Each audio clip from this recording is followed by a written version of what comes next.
Morning and welcome back to my channel. কেমন আছেন সবাই? আশা করছি যে যেখানেই আছেন ভালো আছেন, সুস্থ আছেন। আমিও ভালো আছি। আমি অনিশার আরও একটি নতুন ব্লগে আপনাদের স্বাগত জানাই। আজ বারটা বৃহস্পতিবার। এখন থেকে তোমাদেরকে সঙ্গে নিয়ে ব্লগটা স্টার্ট করছি। আই হোপ তোমাদের একটু হলেও ভালো লাগবে, আর ভালো লাগলে অবশ্যই আশা করছি আপনারা পাশে থাকবেন। তো এদিকে স্নান টান সমস্ত কিছু হয়ে গেছে। এই যে আমার বাবান দেখো, আর ওই যে পিউরানি সকাল সকাল চলে এসেছে বিছানার উপরে। বিছানা এখনো গোছানো হয়নি, এটাকে খাওয়াবো। আর আমার এদিকে তো স্নান সেরে পুজো সারা হয়ে গেছে। চলো একটু ঠাকুর দেখিয়ে নিই তোমাদেরকে। এদিকে আমার ঠাকুর পুজোটা কমপ্লিট। দেখো এই দেখো আমার ঠাকুর খেতে দিয়ে দিয়েছি বা প্রসাদ দিয়ে দিয়েছি ঠাকুরদেরকে। দেন চলে এসেছি রান্নাঘরে এসে আমি এখানে বসিয়ে দিচ্ছি দুধ।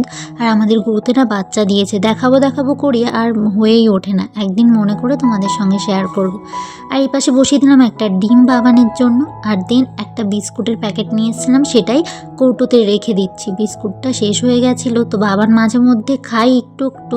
তো আমারও চায়ের সঙ্গে খেতে বেশ ভালো লাগে, সেই কারণে একটা বিস্কুটের প্যাকেট এনে ঢেলে রাখলাম। আর এইদিকে করব একটা ডিম টোস্ট। কালকে রাত্রে না ঠিক মতন খাওয়া হয়নি, তাই একটু খিদে পেয়ে গেছিলো, তাই ভাবলাম একটা ডিম টোস্ট করি। ডিম টোস্ট করে চায়ের সঙ্গে খাই।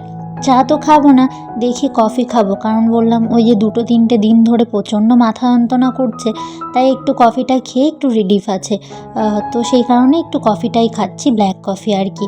আর এদিকে কিন্তু আমি ডিম টোস্টটা করে নিচ্ছি কোনো পেঁয়াজ লঙ্কা ছাড়াই, শুধু একটা ডিম দিয়ে একটু লবণ দিয়ে আমি পাউরুটি দিয়ে টোস্টটা বানিয়ে নিয়েছি। আর ঝামেলা করলাম না আর কি। আর এদিকে ওই যে কফিটা বানিয়ে নিয়েছি, গরম জলের সঙ্গে চিনি ফুটিয়ে নিয়ে কফি পাউডার দিয়ে নিয়ে দেন এখানে ওই যে টোস্টটা বানিয়েছিলাম ডিম টোস্ট, সেটা নিয়ে নিয়েছি। বাবানকে একটা দিয়ে দিয়েছি 1 পিস। ও তো খায়নি, ওই ওপর থেকে ডিমগুলো খেয়ে ছড়িয়েছে, নষ্ট করেছে। আর আমি 1 পিস খেয়েছিলাম। দেন এখানে দেখলাম বাবানের পাপা বাজার থেকে চলে এসছে, তো নিয়ে এসেছিলো মাছ, আমার ফেভারিট মাছ পাঙাশ মাছ। তো সেটা ধুয়ে নিয়ে আমি এখানে ম্যারিনেশন করে রাখছি লবণ আর হলুদ দিয়ে। আর কি বলতো, মানে এই মাছটা না খেতে অনেকেই বারণ করছে, বা অনেকেই হয়তো আছো তোমরা এই মাছটা পছন্দ করে না, কিন্তু কি বলতো আমি ছোটোবেলা থেকেই না এই মাছটা খেতে খুব পছন্দ করি। আমার সমস্ত মাছের থেকে এই মাছটাই বেশি বেস্ট মনে হয়, বেশি ভালো লাগে। আর আমি ছোটোবেলা থেকে এই মাছটা খুব পছন্দ করি, তো তাই এখন ছাড়তে পারবো না। যেদিন মন থেকে চাইবে আর খাবো না, সেদিন আর খাবো না। আর এদিকে করবো একটু বেগুন ভাজা, একটু অন্যরকমভাবেই করবো। সেই কারণে বেগুনগুলো ওরকম করে কুচি করে কেটে নিয়েছি, পোকাগুলো না মাঝখান থেকে বাদ দিয়ে দিয়েছি। আর এইদিকে দেখতে পাচ্ছ আমি কি ছাড়াচ্ছি, ওই যে ওলকপি, যেটা আমি একেবারেই পছন্দ করি না।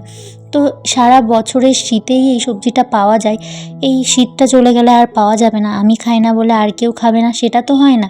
তাই ভাবলাম একটু অন্যরকমভাবে করে দেখে খেতে পারি কি না। তো সেই কারণে এখানে একটু কালো জিরে আর কয়েক কোয়া রসুন দিয়ে আমি ওই যে গ্রেট করে নিয়েছি ওলকপিটা ছুলে, যেটা আমি মূলও না এরকমভাবে ভাজি। তাই ভাবলাম একটু এইভাবে ভেজে দেখি খাওয়া যায় কি না, আমি খেতে পারি কি না। তো সেই কারণে আমি এখানে এইভাবে ওলকপিটা ভাজলাম।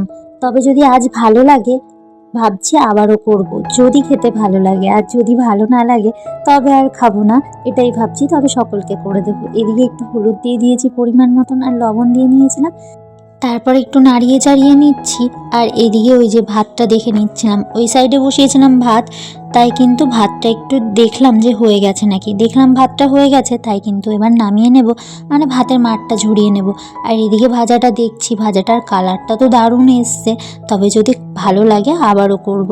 এদিকে আমি বসিয়ে দিয়েছি আবারও ফ্রাইং প্যান, মানে ওই যে ভাজাটা নামিয়ে নিয়েছিলাম। এবার বলেছিলাম যে একটু অন্যরকমভাবে বেগুনটা ভাজা করব, ওই যে যেরকম নিম বেগুন করে না বা তিত বেগুন বলে, তো সেরকমভাবে একটু 5 ফোড়ন দিয়েছি আর একটু পেঁয়াজ ফোড়ন দিয়েছি, দিয়ে এর ভেতরে বেগুনটা দেবো। বেশ ভালো লাগে এইভাবে কিন্তু। আর এর ভেতরে যদি ওই পালং শাকের শীষ, মোটা মোটা শীষগুলো দেওয়া যায় না, পালং শাকের ফুল যেটা হয়, তাহলে কিন্তু আরও ভালো লাগে খেতে। আমি কিন্তু মাঝে মধ্যেই করতাম এটা, এই শীতকালে আর কি। আগের বছর, এবছর এখনও করিনি, তবে ইচ্ছা আছে আবারও করবো, যখন তোমাদের সঙ্গে শেয়ার করব। পরিমাণ মতন লবণ আর হলুদ দিয়ে ঢাকা দিয়ে দিয়েছিলাম বেগুনটা। তো ওই সাইডে বসিয়ে দিয়েছি। আর এই সাইডে আমি আবারও কড়াই বসিয়ে তেল গরম করে নিয়ে মাছ ভাজাগুলো বসিয়ে দিচ্ছি এক এক করে। না হলে যদি একটাতে করতে যাই অনেকটা টাইম লেগে যাবে আর লেটও হয়ে যাবে আমার। সেই কারণে এখানে দেখো মাছ ভাজাটা কমপ্লিট আমার, আর মাছ ভাজাটা আমি নামিয়েও নিচ্ছি। দেন আমি একই তেলের মধ্যে দিয়ে দিয়েছিলাম কিছুটা পরিমাণে জিরে, তারপর কেটে রেখেছিলাম আগের থেকে আলু, লবণ হলুদ মিশিয়ে। আর তারপর এখানে পরিমাণ মতন হলুদ দিয়ে দিয়েছি। দেন 1 চামচ মতন আমি লঙ্কার গুঁড়ো দিয়েছি। আগেও বলেছি লঙ্কার গুঁড়োটা তেলের উপর দিলে বেশ ভালো লাগে, মানে কালারটা বেশ ভালো আসে। ওই পাশে বেগুন ভাজাটা হয়েছিল তাই নামিয়ে নিয়েছিলাম। এখানে পেস্ট করে নিয়েছিলাম মশলা, মানে এই মাছটা কিন্তু ওই যে চিকেনের মতন করে কিন্তু করতে হয়। তো সেই মতন আমি চিকেনে যে যে মশলা লাগে আদা, পেঁয়াজ, লঙ্কা, রসুন সেগুলোই আর কি পেস্ট করে নিয়েছিলাম, দিয়ে দিয়েছিলাম। সেটা কষিয়ে নেওয়ার পর ভাজা মাছগুলো দিয়ে দিয়েছি। দেন এখানে একটু ভালো করে কষিয়ে নিচ্ছি, তারপর গরম জল অ্যাড করেছি। তো কালারটা যা এসেছিল না, কালারটা দেখেই কিন্তু দারুণ লাগছিল। আর না, একটা টমেটোও পেস্ট করে দিয়েছিলাম আমি এর ভেতরে। দেন এখানে একটু ঝালটা ফুটে আসলে আমি ঢাকা দিয়ে দিয়েছি। একটু পরিমাণ মতন জলটা শুকিয়ে আসলে আমি এখানে একটা গরম মশলার গুঁড়ো নিয়ে এসেছি। তো গরম মশলার গুঁড়োটা কিছুটা পরিমাণে দিয়ে দিচ্ছি। শাহি গরম মশলা দিয়ে আমি প্রত্যেকটা সবজিতে খাই, তবে আজ না এই গরম মশলাটা ইউজ করলাম। তো তারপর নামিয়ে নিয়েছি সবজিটা, আর সমস্ত রান্নাবান্না কমপ্লিট আমার এখানে। তো জিনিসগুলো জায়গায় রেখে এসেছি। খাওয়ার তো এখনও প্রচুর দেরি, আরও কাজ বাকি। তো দেন এখানে আমি আজকে কিচেন টাওয়ালগুলো পরিষ্কার করব, তাই না একটু গরম জল বসিয়ে তার ভিতর 2 চামচ মতন সার্ফ দিয়ে দিয়েছিলাম। ওটা ফুটতে থাকুক। আর এদিকে না আমি বাবানের জন্য একটু ফলের রস করব, ওই বেদানার রসটা করব আর কি। আগের দিন বাবান নিজেই বলছিল ও বেদানা খাবে, তো বাবানের পাপা নিয়ে এসেছিলো। আর ও তো ফল নিয়েই আসে, যেটা ছেলে বায়না করে সেটা আগে নিয়ে আসে। তো দেন ওখানে রসটা করে আমি ওকে খাইয়েছি, ততক্ষণে জলটা ফুটে গেছে। আর এই দেখো, এটা করতে গিয়ে যা বিপদে পড়েছিলাম আমি, মানে ভয় পেয়ে গেছিলাম রীতিমতো। কারণ আমার না আগে একবার গরম জল পড়ে আমার খুব খারাপ অবস্থা হয়েছিল, আমার পুরো পা পুড়ে গেছিলো।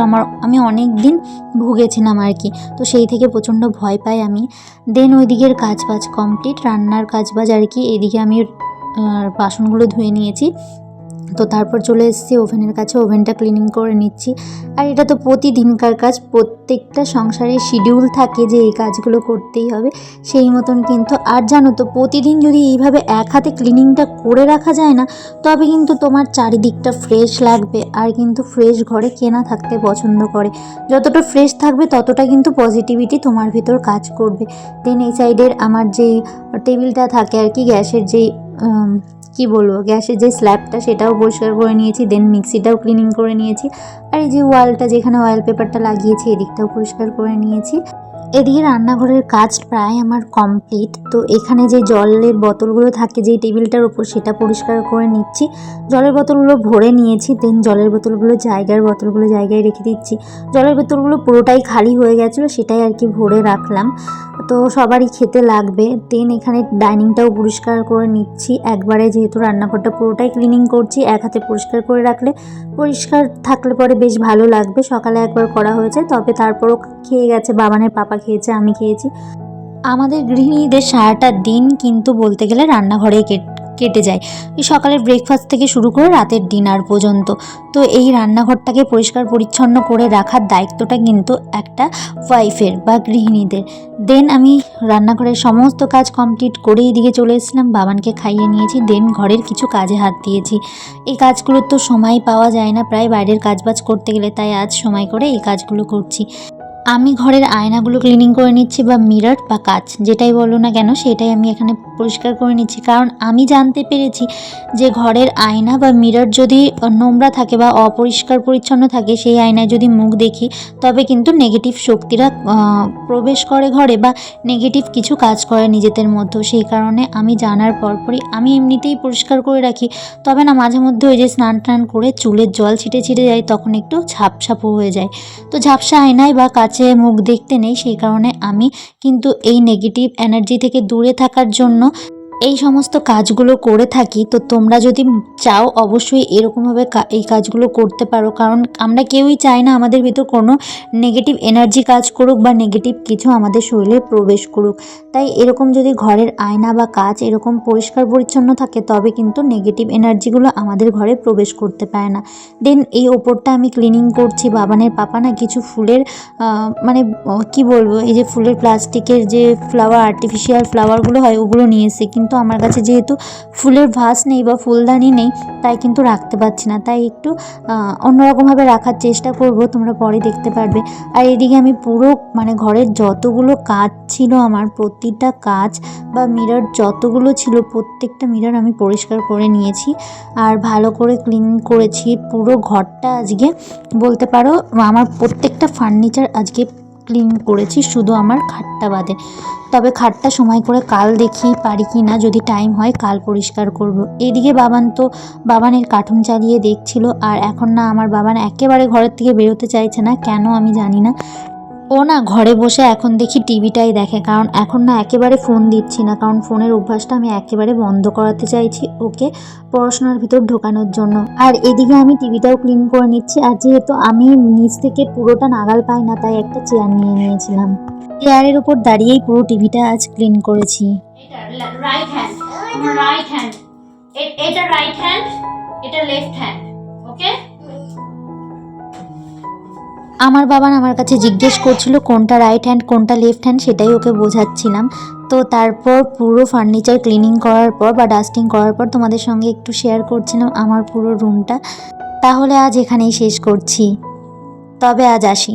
দেখা হবে পরবর্তী নতুন কোনো ভিডিওর সঙ্গে নতুন কোনো সকালে। ততক্ষণ আপনারা সকলে ভালো থাকবেন, সুস্থ থাকবেন ও সাবধানে থাকবেন। আর হ্যাঁ, যদি আমার ভিডিওটি ভালো লেগে থাকে অবশ্যই একটি লাইক কমেন্ট শেয়ার করতে ভুলবেন না।